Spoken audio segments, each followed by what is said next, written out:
Creator کے لیے جس نے اس یونیورس کو ایک مقصد کے تحت پیدا کیا ہے. سب سے پہلا اسٹینڈرڈ جسے میں سمجھتا ہوں کہ ہمارے ریسپیکٹڈ جناب جاوید اختر صاحب بڑی تیزی کے ساتھ اس کی طرف لپکیں گے، وہ ہے سائنس. لہذا آج اس ڈیبیٹ میں گاڈ کی ایگزسٹنس کو ثابت کرنے یا اسے ڈینائی کرنے میں سائنٹیفک ایویڈنس کو ایکسپٹ نہیں کیا جائے گا. لہذا آج کی ڈیبیٹ میں ایک بھی ایویڈنس کسی بھی مذہبی اسکرپچر سے نہیں دوں گا تاکہ جاوید اختر صاحب کے لیے وہ ان ایکسپٹیبل نہ ہو.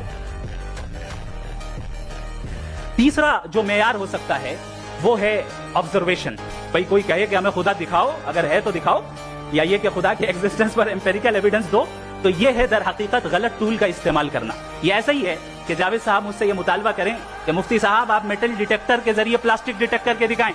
اب چونکہ پلاسٹک ڈیٹیکٹ نہیں ہو پا رہی ہے لہذا پلاسٹک ڈز ناٹ ایگزسٹ.